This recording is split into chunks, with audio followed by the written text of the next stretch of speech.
il utilise plusieurs termes, permettez-moi de vous parler de deux.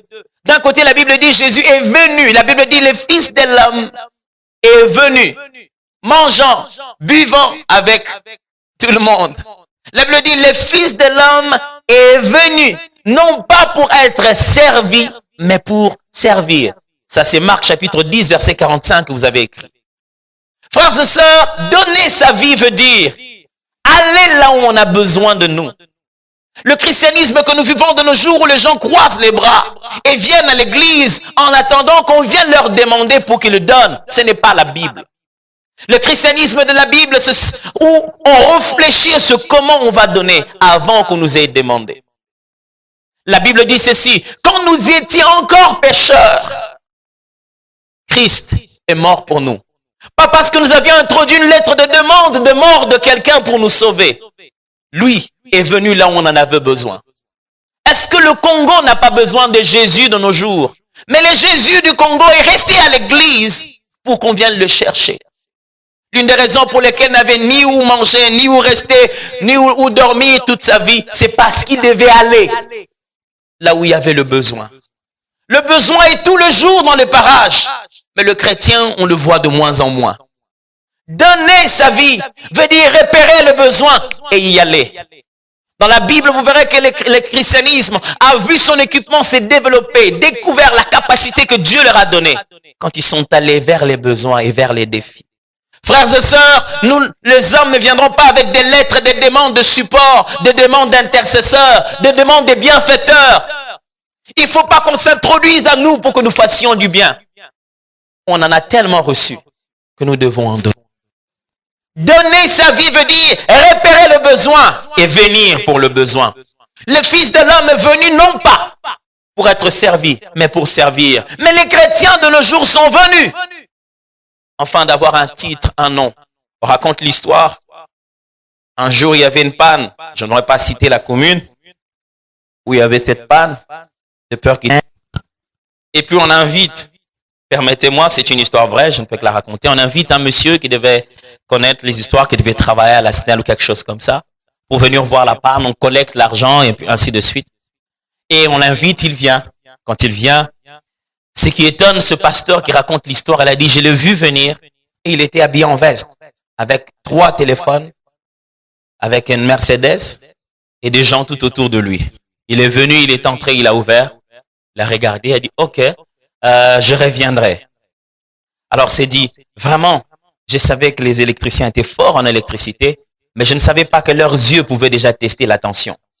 Parce que cet homme n'a rien touché. Quelques minutes plus tard, il a dit, il connaissait un ami qui était blanc et qui était là en train de travailler un peu dans les histoires. Il a dit, est-ce que tu ne peux pas venir de manière non officielle pour nous regarder un peu cette histoire? Ça, c'est 2 semaines après que le premier soit venu.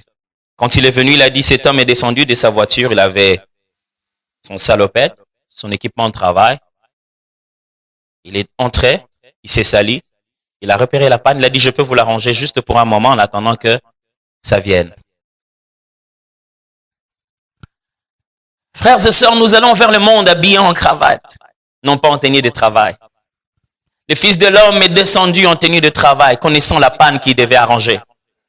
Mais nous avons de plus en plus d'enfants de Dieu qui veulent se couvrir de ce qui les empêche de toucher là où il doit être réellement arrangé. Donner sa vie, c'est repérer le besoin dans son milieu. C'est repérer les besoins dans sa famille. C'est repérer les besoins dans son quartier, dans son avenue, devant sa parcelle. À Kinshasa, il semble que les parcelles les plus sales, ce sont les parcelles qui sont les plus belles à l'intérieur. Parce qu'ils sont occupés à les rendre tellement beaux que dehors, ils n'ont pas le temps de balayer parce qu'ils sont sortis en voiture. Donner sa vie, c'est aller vers le besoin. La Bible dit, le Fils de l'homme est venu. Le deuxième terme, j'aime bien, c'est le Fils de Dieu est apparu. Ça, c'est ce que vous avez dans 1 Jean chapitre 3, verset 8. Ça veut dire, il s'est manifesté, il était toujours là. Il s'est fait découvrir. Frères et sœurs, le temps est arrivé où le chrétien doit paraître dans cette nation, paraître dans la société, paraître au milieu où on a besoin d'eux. Ce n'est pas qu'ils ne sont pas là, mais ils ne paraissent pas. Celui qui vient paraître, il était là déjà. Mais le terme utilisé là-bas veut dire il s'est manifesté. N'est-il pas dit que le monde entier attend avec un ardent désir la révélation des fils de Dieu? Jésus a dit dans Jean, nous avons lu, on n'a pas le pouvoir de me ôter la vie. Parce que donner sa vie est un choix. Donner sa vie est un sacrifice. Donner sa vie est un risque. On ne peut pas te prendre la vie de force, sinon tu ne la donnes pas. Il faut donner sa vie. Donner sa vie, deuxième pensée, se donner en sémence. Jean chapitre 12, verset 24, dit ceci. En vérité, je vous l'ai dit, si le grain de blé qui est tombé en terre ne meurt, il reste seul. Mais s'il meurt, il porte beaucoup de fruits. Frères et sœurs, la vie des chrétiens, c'est comme une vie de sémence. Jésus-Christ n'a pas seulement donné une sémence. Jésus-Christ s'est donné en sémence. Les chrétiens de nos jours ont beaucoup de facilité de donner une sémence. Non pas de se donner en sémence. Pourquoi? Parce que lorsqu'on se donne en sémence, il se passe un processus. Chaque sémence est une sorte de coquillage. Bien-aimés, j'aimerais vous dire une chose. Une véritable croissance dans l'Église ne s'évalue pas par le fait qu'on organise beaucoup d'activités, mais par le fait que les hommes et les femmes sont entrés dans un processus de leur transformation. Si dans ta vie ne s'est pas encore actionné le processus de la chaleur qui ôte le coquillage pour donner la vie au monde, tu n'as pas encore commencé à grandir. Parce que lorsque la sémence est jetée à terre, une sorte de coquillage, il faut chaleur, eau. Dans les cultures externes, il faut même la lumière. Il faut que ça chauffe en sous terre. Se donner en sémence, c'est accepter de disparaître ou faire paraître les autres. Parce que la sémence, on ne la verra jamais. De plus en plus, nos prières sont concentrées sur comment nous pouvons nous faire voir. Frère, permettez-moi de prêcher le cœur de celui qui est mort et ressuscité. Je suis sûr que s'il voyait le christianisme aujourd'hui, il prêcherait avec la même ferveur, le même zèle. Et nous dirait, voilà ce que je voulais. Je voulais que vous aussi vous donniez votre vie. Je voulais que vous aussi vous serviez de sémence. Que veut dire servir de sémence? Servir de sémence veut dire accepter les brisements. Celui qui est mort et ressuscité a dit ceci dans Jean chapitre 7, verset 37. Venez à moi, vous tous qui avez soif, je vous donnerai de l'eau. La suite, et les fleuves d'eau vive couleront de vos seins. Ce texte est clair. Ça veut dire que les fleuves d'eau vive se trouvent à l'intérieur. Il est encore très clair. Ça veut dire qu'on doit faire un trou qui libère ce qui est à l'intérieur sur l'extérieur.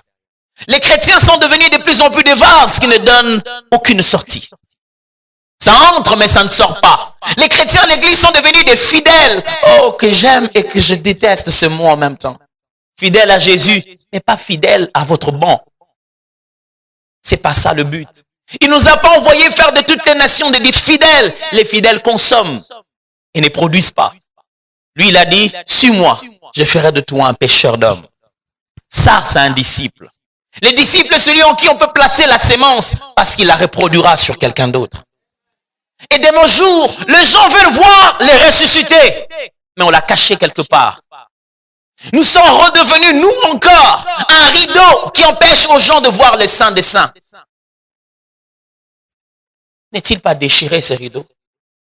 Il n'y a pas mieux pour empêcher aux gens de venir à l'église que les gens qui y vont déjà. Il n'y a pas plus contre-publicité que quelqu'un lui-même qui prie Jésus dans sa vie de tous les jours.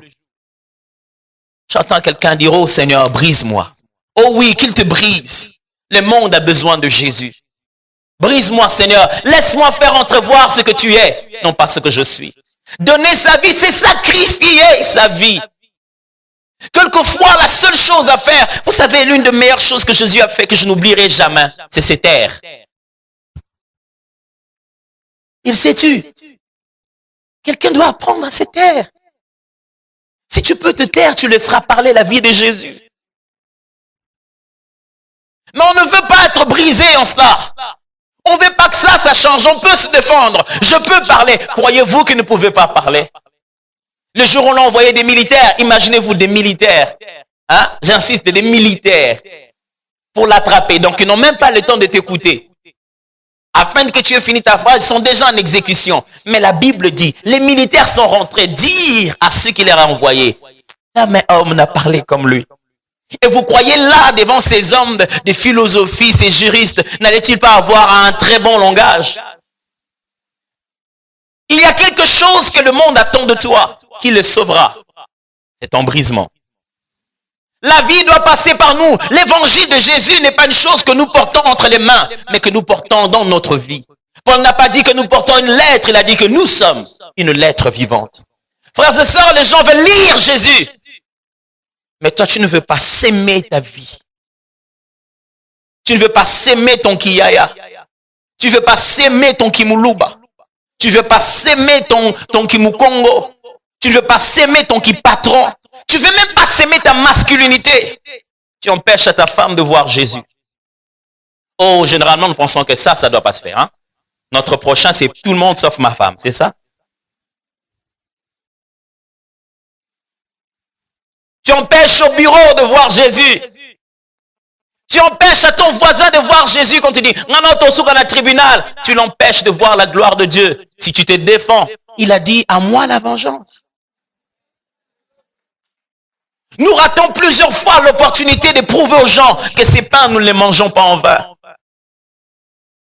Nous marquons plusieurs fois l'opportunité de prouver aux gens que ce vin, nous ne le buvons pas en vain. Comment? Lorsque nous empêchons d'être une sémence. Si nous nous semons, frères, nous produirons la même race. Si nous nous donnons, si nous nous livrons, si nous acceptons, frère, le jour où Jésus a été frappé, il l'a accepté.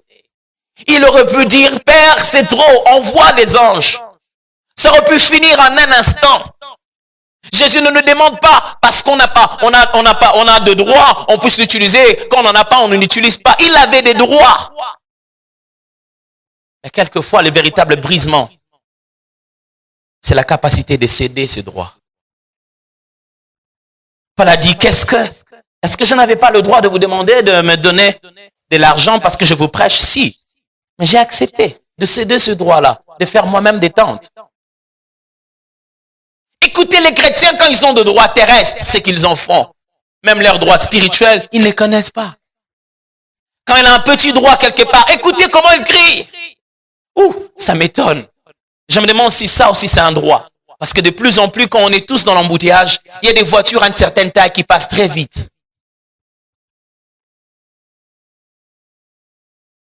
Où voulez-vous qu'on teste votre christianisme? Ici, pendant que nous adorons, non, ce n'est pas le bon endroit. Où voulez-vous que vous puissiez prouver que vous aimez vraiment Jésus? Ici, pendant que vous êtes prosternés? Non, ici, par présomption, tout le monde est enfant de Dieu. Où voulez-vous prouver qu'il est ressuscité? Ici, pendant que vous chantez? Non. De l'autre côté. Là, dans la famille, là, dans la maison, là, au boulot, là, à l'école, quelqu'un doit être brisé. Jésus se bat, il dit, je veux qu'on me voie, je veux qu'on me voie, je veux qu'on m'envoie. Il dit, non, Seigneur, si on te voit, mais écoute, quand même, j'ai mon orgueil personnel. Mon orgueil personnel. Ouh, savez-vous ce qu'il a laissé? Un jour, il a crié, Père, donne-moi la gloire que j'avais auprès de toi avant. Savez-vous ce qu'il a laissé? Savez-vous ce que c'est que dans son cœur des créateurs, d'être fouetté par une créature? Savez-vous ce que c'est qu'avoir le pouvoir, mais ne pas l'utiliser? Et se faire émietter comme ça? Savez-vous ce que c'est que... J'aime bien comme certaines personnes disent, ah, yo, nako kusomba yo, hein? Avoir le pouvoir, mais l'accorder pour que quelqu'un soit sauvé. Frères et sœurs, si Jésus devait passer par ta bouche, est-elle brisée cette bouche? Ça ne serait pas un chemin plein d'embouteillages. Il y a des gens où le message de Dieu, quand il doit passer dans sa bouche, il y a un grand embouteillage. Parce qu'il y a d'autres choses qu'il a toujours l'habitude de dire, qu'il voudrait d'abord dire. Nous sommes ses mains, frères. Nous sommes ses jambes. Nous sommes son cœur. Jésus s'exprime encore aujourd'hui, mais avec beaucoup de difficultés. Parce que nous ne voulons pas rester brisés et donner nos vies. Accepter